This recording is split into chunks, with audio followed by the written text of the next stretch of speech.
अस्सलामुअलैकुम बिस्मिल्लाहिर्रहमानिर्रहीम। Class 5 week 4 day 1 बेटा हम बात करते हैं। तो आपने डे 1 में सबसे पहले वीक 4 में करना क्या है, आपने हाईलाइट एंड रीड करना है पेज नंबर 17 till 19।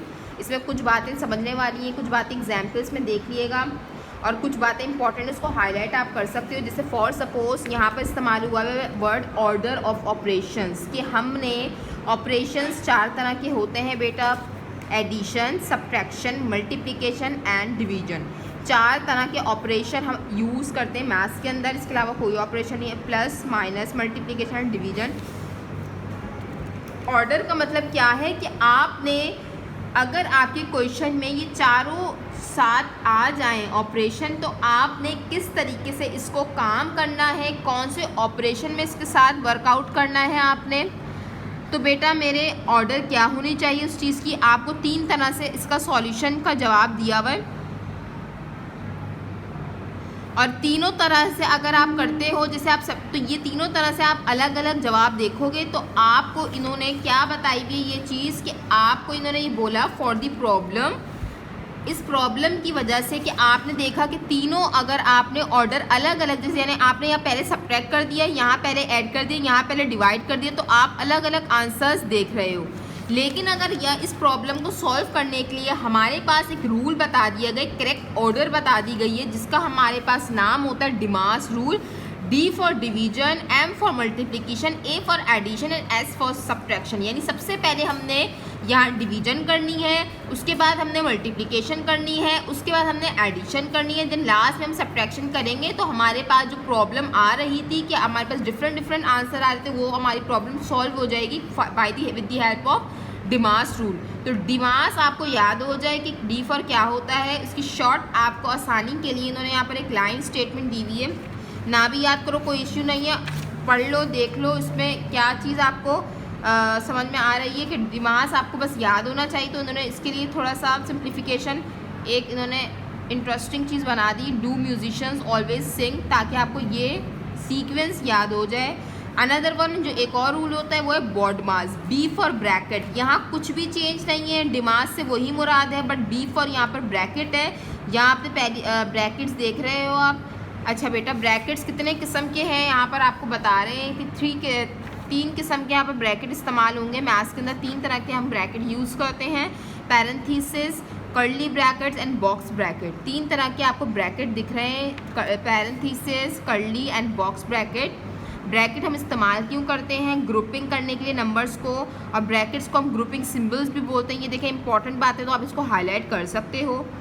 ब्रैकेट्स हम इस्तेमाल करते हैं ग्रुपिंग करने के लिए, कुछ नंबर्स को टुगेदर जिस तरीके से हमने ग्रुप बनाना है किसी भी चीज़ का, तो हमने उसको ब्रैकेट में कर दिया, दैट्स वाई हम ब्रैकेट्स का इस्तेमाल करते हैं। अब हम चलते हैं अपने सॉल्यूशन की तरफ। सॉल्यूशन की तरफ बेटा चलेंगे तो सबसे पहले आपने काम की तरफ हम चलेंगे, तो हमने क्वेश्चन नंबर 4 और 5 इसमें सॉल्व करना है डे 1 में। पेज नंबर 20 है, एक्सरसाइज 1D है, NB यानी नोटबुक के अंदर करना है, डेस्क प्रॉपर्ली मेंटेन करना है, using the DMAS rule solve this. आपने यहाँ डिमास रूल अप्लाई करना है, बहुत आसान है, इजी है, अगर आपको समझ में आ जाएगा तो इंशाल्लाह आपके लिए बहुत इजी है ये चीज़। तो बेटा जब हमने क्वेश्चन नंबर 4 में अगर मैं आपको समझाऊँ, मैं आपको समझा देती हूँ। F पार्ट, कोई सा भी पार्ट समझ लेते हैं, बस बेसिक आपको समझ में आनी चाहिए। तो बेटा मेरे क्वेश्चन नंबर 4 का मैं आपको F पार्ट बता रही हूँ कि आपने किस तरीके से इसकी बेसिक्स आपको ताकि समझ में आ जाए। 12 डिवाइडेड बाय 4 मल्टीप्लाई बाय 5। सबसे पहले काम करने का पैटर्न देख लें, लाइन वगैरह सब चीज़ें, डेट, एक्सरसाइज, सब चीज़ें मैं आपको बता चुकी हूँ, बार बार रिवाइज भी करवा चुकी हूँ। तो इसलिए सिर्फ बता रही हूँ कि सॉल्यूशन लाजमी आपने जो है लिखना है, दोबारा क्वेश्चन उतारना है, ये आपको रूल्स पता होने चाहिए मैथ्स के। देन आपने डिमास, देखो बेटा मैं साइड में डिमास इसलिए भी लिख रही हूँ ताकि आपको ईजिली पता हो जाए मैं कर क्या रही हूँ। बेटा आपके इस पूरे क्वेश्चन में डिवीजन 2 आपके ऑपरेशन इस्तेमाल हुए हैं, एक आपका डिवीजन और एक आपका मल्टीप्लिकेशन। समझाने के लिए टिक लगाए, या आप ऐसे मत कर लिएगा आप लोग। तो बेटा मेरे D एंड M, तो सबसे पहले क्या वर्ड आया हुआ है, D, यानी डिवीजन आपने सबसे पहले करना है। 12 एंड 4 को आपने सबसे पहले डिवाइड करना है। तो जब आप 12 को 4 से डिवाइड करते हो तो आपको ये बात पता है कि 4 3 ज़ा 12। ये मैंने ऐसे ही करा है, तो इतना सिंपल है, आपको खुद भी ऐसे देख कर ही समझ में आ जाएगा। तो इतने पार्ट का आपका आंसर आ गया 3। अच्छा, बताने का मकसद ये है कि पार्ट स्टेप टू स्टेप आपने काम करना है। यानी 12 और 4 जब डिवाइड हुए तो इसका पार्ट का आंसर आया, रिजल्ट आया 3। तो बेटा इस पूरे आपने जगह जो आपका रिजल्ट आ चुका है वो है 3। बाकी आपके पास क्या बच रहा है, मल्टीप्लाई बाय 5। क्या बच रहा है बेटा, मल्टीप्लाई बाय 5। ये चीज़ हमारी सॉल्व हो गई, इतना पार्ट हमारा सॉल्व हो गया जिसका हमने रिजल्ट 3 दे दिया है। अब हमारे पास मल्टीप्लाई बाय 5 बचा, हमने उसको कॉपी कर लिया। Line 3 5 the 15, it is your answer. तो आप देख सकते हैं कि हमने किस तरीके से इसको सॉल्व करा है। एक और पार्ट आपको समझा देती हूँ, एच पार्ट समझा देती हूँ। चले एच पार्ट समझाती हूँ। तो 16 + 8 डिवाइडेड बाई 2। अगेन आपने डिमास रूल फॉलो करना है, डिमास रूल फॉलो करना है आपने। डिमास रूल आप फॉलो करोगे बेटा मेरे, तो आप देख रहे हो कि डिवीजन सबसे पहले करनी है, प्लस हमारा देखें अब इसमें मल्टीप्लिकेशन यूज़ नहीं हुआ, तो ज़रूरी नहीं है कि आपके पास मल्टीप्लिकेशन आएगा तो आप प्लस पे जाओगे, नहीं। जो चीज़ नहीं है उसको स्किप कर कर आपने फर्दर ऑपरेशन पे जंप करना है। तो यहाँ पर डिवीजन सबसे पहले करेंगे, यानी ये वाला पार्ट पहले सॉल्व होगा।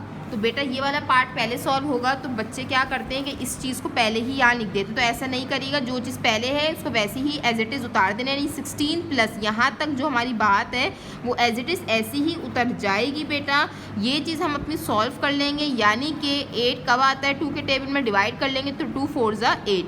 तो हमारे पास इतने हिस्से का जो रिजल्ट आया वो क्या आ गया बेटा, 4। यानी हमारा डिवीजन सॉल्व हो गया, डिवीजन वाला पार्ट हमारा सॉल्व हो गया। देन नाउ हम ऐड कर लेंगे, 16 में 4 प्लस करेंगे तो हमारे पास 20 आंसर आ जाएगा।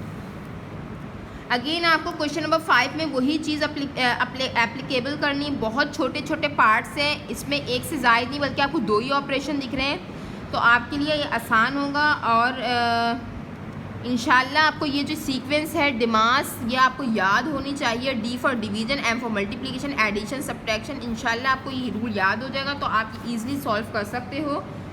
जज़ाकल्लाह।